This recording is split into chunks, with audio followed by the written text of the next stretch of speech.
Good evening, everyone, and welcome to another episode of Last Week in Geek here at Manly Battleships. I'm Mr. Panda. And I'm Rockstar. And Rockstar promises to try to speak up a little loudly so that I don't have to individually edit all her lines to boost the volume. I have promised nothing.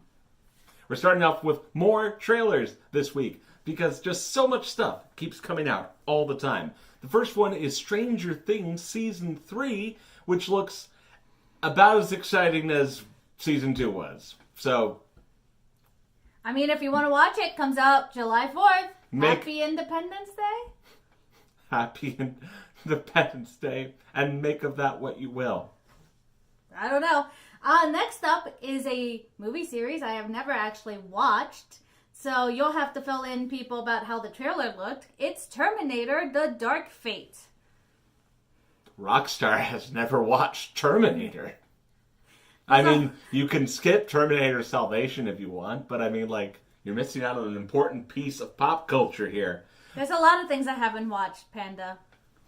So, we have the same actress back to play Sarah Connor with her "May I Speak to Your Manager" haircut. And, of course, Arnold Schwarzenegger is at least going to play a small part, if not a large part. We don't know what the extent of it is. He only gets a very short sequence right there in the trailer.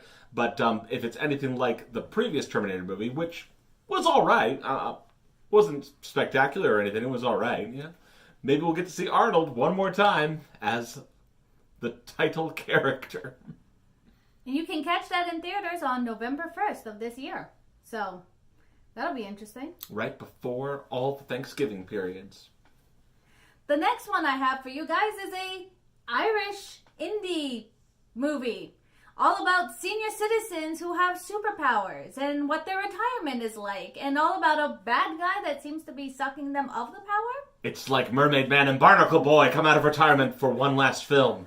Or Adam West and the other guy. Adam West and the other guy. The other guy. Shows how much you cared about Robin in that movie. What's his name, Rockstar? Robin? That being said, I don't actually have a release date for that one. It's coming just straight to digital, so... I like how she almost said straight to video. Like that used to be a thing. I'm sorry, I'm from the 90s. You used to watch the trailers. Straight to video. No, straight to home theater. I completely agree with you. I was also like, what the hell is straight to digital mean? But this is a new thing. Video on demand. Hooray.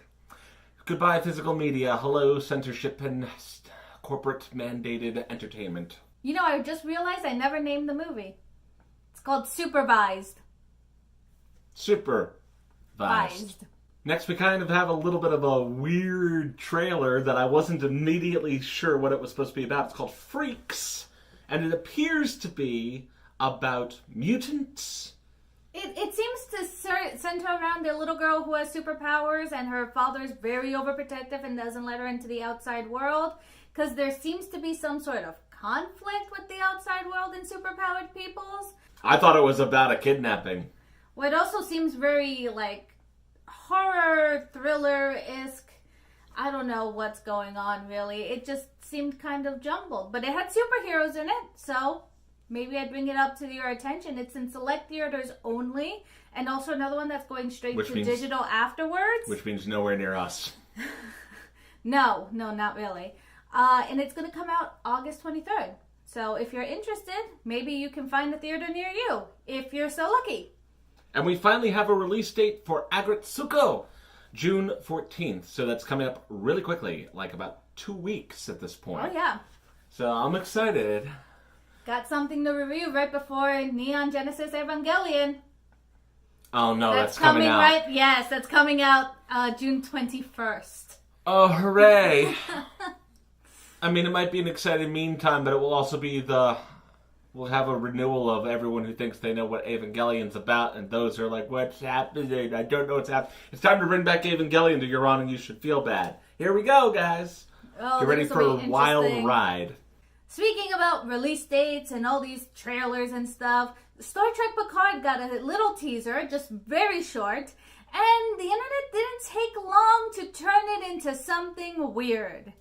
So it turns out, without any additional editing, if you simply replace the audio track with the that of a Viagra Viagra commercial, it works perfect. And you can see that for yourself down below. We don't need to go farther into that. It was very fascinating. I loved Streak's reaction to it.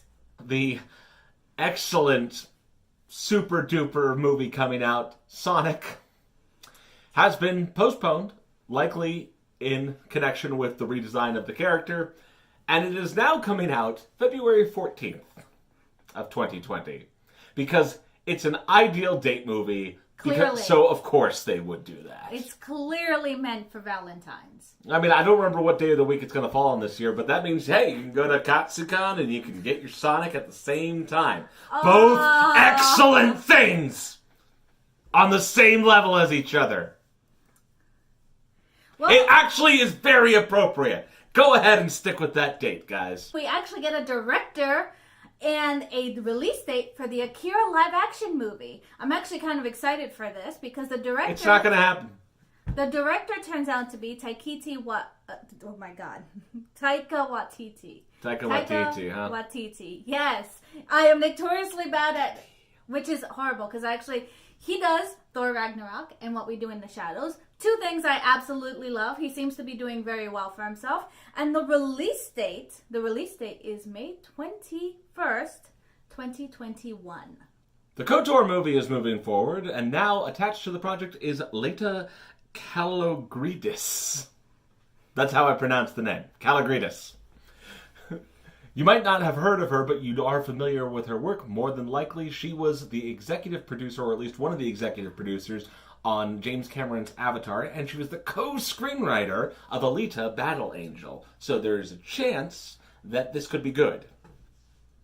Hopefully. Unless, of course, she's the one who wrote the guy's parts in the screenplay of Alita: Battle Angel. Then this might suck. I don't know. Well, who knows? I mean, maybe it won't even make it to theaters. The screenplay will get written and it'll just trash it. It's happened before. Harry Potter world is expanding into short stories, essentially. Oh, goody.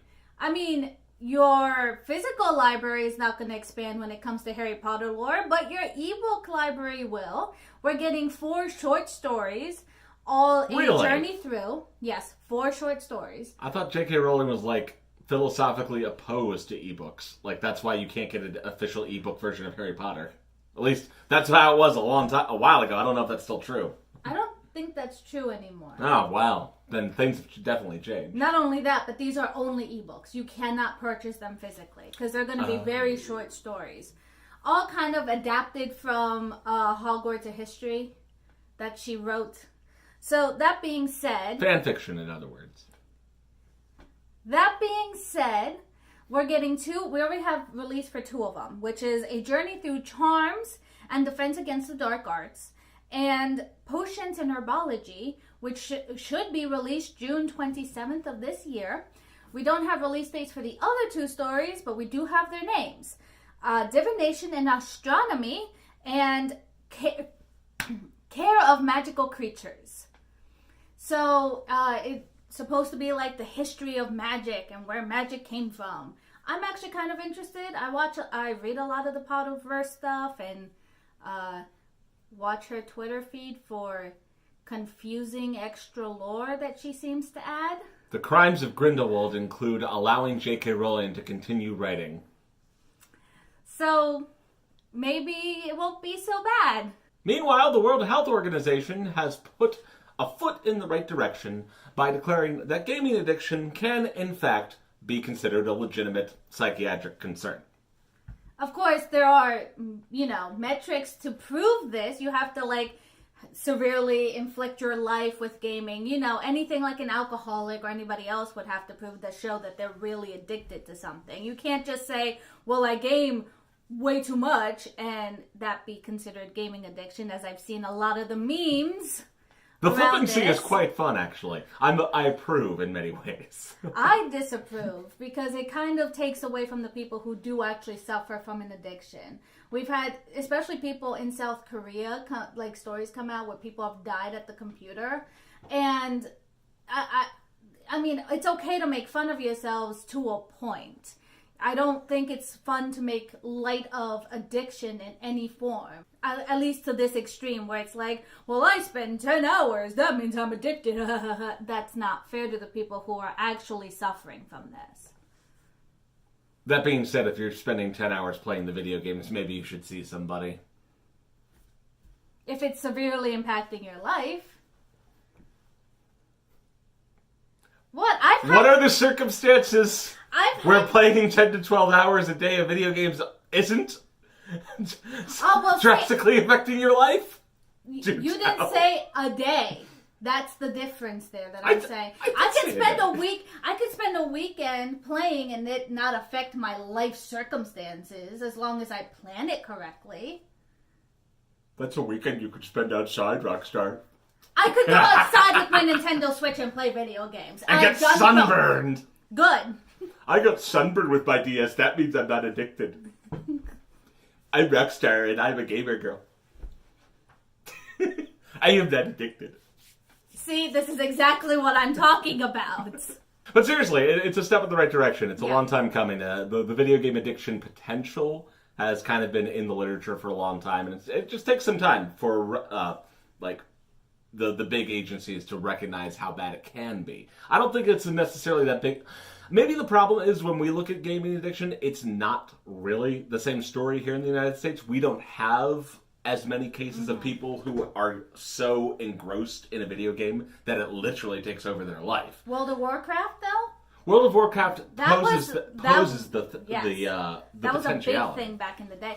And it also legitimizes what I think is coming up in Congress and is actually our next news story, which is loot boxes. The addiction of loot boxes, and it actually, I feel, might legitimize that bill that's coming through. If you guys are not aware, there is a bill called the Protecting Children from Abusive Games Bill, and it's actually gotten bipartisan agreement. So this is in the European Union, though, right? No. Oh, this is in America, apparently. Yes, that's why I said it's bipartisan. It's Democrats and Republicans reaching across the aisle to try to get this passed in our country. And essentially what this would do is effectively ban loot boxes from any kid-friendly games and make it a monetary punishment against gaming companies who do this. Which actually makes sense when you take into account that it's literally gambling. But, you know... I mean, and that's what I'm saying. Who would have thought you needed more laws to regulate gambling? It's getting the kids addicted from a very young age, and... You know, we have adults who are addicted to gambling just at the casino. It's no different when you're talking about loot boxes in a video game because they take all the same tactics from a casino. And that can also go into the gaming addiction story where it's people who are already addicted to video games might feel more inclined to play a video game, and then on top of it's got addictive tendencies. You're mixing a whole brew of bad stuff together there. I'm going to flash a graphic of a big coffee pot with bad stuff on it just for Rockstar. Just for me, huh? Yeah, percolator. Telltale Games. The tale continues. It's no longer available in Steam or on GOG. None of their games are. The only place you can now get games from the Telltale series are in the PlayStation and the Xbox stores. I don't remember exactly when it was removed from purchasability, but now it's like, PC? Nope, you're done. Well, what it seems happened was they were like pulling it one by one, and this last removal of games was just a whole chunk of their library is gone. You can no longer purchase it on PC. You can only purchase it through the PlayStation Store and the Xbox One Store. So if you still have not picked up the Telltale games and you are planning on playing them, just go to the legitimate sources. Totally legitimate sources. This is your last chance to get them, though. I mean, the great thing about GOG versions is that there's no DRM. Lastly, it seems like there is a company that wants to compete in the handheld gaming console market. You know them as Panic for, I think they're Being at the Disco. No. I was going to say the only game they've produced so far is Firewatch, and I think they have some untitled Goose Game coming out. A Goose Game. Yeah, it's about humans hiding from gooses, or maybe it's the other way around. Geese from geese? Geese. Okay, grammar Nazi. That being said... It's about hiding from geese? humans hiding from geese or something.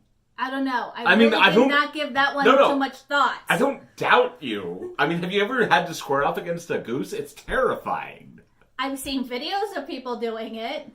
I've never had to do it myself Oh. because I don't terrorize them. This one time, a couple of years ago, we actually invented a new sport called goose jousting. Yeah. Are you just going to take over this last spot? No. I was just talking about goose jousting. Like, you picked up a short person, put them on your shoulders. They got out their lance that was typically just a really long stick, and then we tilted at geese. It's pretty great. Do not try this at home. Or in Canada. I don't recommend this because geese can be notoriously violent. Jerks! They're jerks! That being said, Like Panic. Hannibal Lecter sitting out there on the lake being like, how dare you come for a picnic? I'm very upset about Canadian geese. All right, this new handheld console made by Panic is called the Playdate. And it's this interesting, small, Oh, it's interesting. All right. console that has a kind of a unique controller. It has a crank. It does have the traditional D-pad and buttons, but it has a crank. And no, it's not to charge the console. Oh, no. No, it's to play your game. And from what I understand, along with the game console, they kind of want to surprise you, so they haven't really told you what the games are yet. But the only thing they've really announced is they're going to be like different. Some are going to be like, I don't know, adventure. Some are going to be like, I'm very excited for the traditional. upcoming release of Jacking It in San Diego. Not all of the games that you're going to play are going to use the crank. Some might use just the crank, and some might use the crank and the D-pad. Oh, it's a fishing game. That's what they're going to do. It has to be. I remember They those have stupid 12 fishing games games. they used to have. They have 12 games. Yeah, but that's what the crank's going to be for. I guarantee it. They're going to have a fishing game. Calling it now. Sure. If you want to pick yourself up one of these, I believe it's $150. Did I already say that? Pretty sure I said that. It's $150. So Oh. it's not... Is that as expensive as the Soldier Boy one? Actually, I think the Soldier Boy one is actually more expensive Okay, than that. that's fine then. We're all done here. So, ladies and gentlemen, without further ado, we're going to be signing off from this episode of Last Week in Geek. We got Colossal Con coming up this weekend. There's 2 videos between then and now. There's a sketch coming out on Wednesday, and we have a video about Brightburn that you can see starting Saturday. So, if you can't make it out to Colossal Con to see us, you can enjoy that video about a very interesting movie. We have some Interesting's things the to say word. about it. So, until then, signing off. Have a good night. Bye-bye.